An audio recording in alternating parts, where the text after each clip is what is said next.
আপোনাৰ ল'ৰাৰ ব্লাড ওলাই আছে নাকেদি, ক্লাছ 10ৰ ল'ৰাই মাৰিছে, আহিব লাগে এনেকৈ কৈছে। তাৰপিছত আমি এনেকুৱা আহি অটো ঠিক কৰিলো, আহিলো, আহি পাইছো ল'ৰাটোক বহিবও দিয়া নাই, থিয় কৰাই ৰাখিছে। আৰু মই আহি ক'লো যে হেৰি এতিয়ালৈ মেডিকেল কৰোৱা নাই, ল'ৰাটোক এনেকৈ থৈ দিছে। সেইখিনি টাইম ইমান দেৰি হৈছে, আমি আহি পাইছো ইমান বাইহাটা চাৰিআলি নিও, ল'ৰাটোক ট্ৰিটমেণ্ট কৰোৱা নাই, আনকি ল'ৰাটোক বহিবও দিয়া নাই। মই যেতিয়া ক'লো ল'ৰাটোক বহিব দিয়া নাই, বাইদেউ কৈছে যে অফিচ ৰুমত এলাও নাই।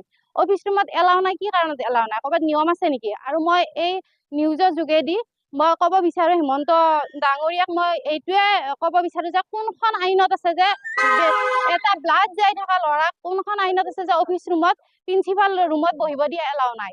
মই আৰু অনুৰোধ জনাও যে এনেকুৱা স্কুলৰ এনেকুৱা ব্যৱহাৰৰ যদি প্ৰধান শিক্ষয়িত্ৰী থাকে, তেনেহ'লে এইখন স্কুলত আৰু ঘটনা হ'ব। আৰু ক্লাছ 10ৰ 15টামান ল'ৰাই লগ লাগি মোৰ ল'ৰাটোক মাতি নিছে বোলে, বিল্ডিঙৰ ওপৰৰ পৰা মাতি নিছে, কথা আছে বুলি কৈ আনি ৰুমত বেঞ্চত হেঁচা মাৰি ধৰিছে, মূৰত হেঁচা মাৰি ধৰিছে, নাকত ঘুচাইছে, মূৰত ঘুচাইছে।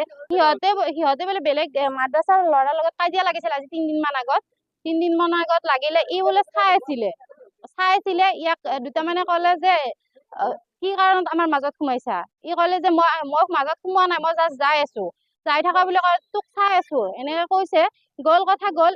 তাৰ পিছত কালি সেইখিনি কথাক লৈ কিনে সিহঁতে কৈছে যে ই মিছবিহেভ কৰিছে বুলি কয়। ই কৈছে মই মিছবিহেভ কৰা নাই, মই জাষ্ট কৈছো মই গৈ আছো, মই মাজেদি গৈ আছো, মই যাব লাগে যাই আছো। সেইখিনি কথা কোৱাৰ কাৰণে মানে তেনেকে মাৰিছে।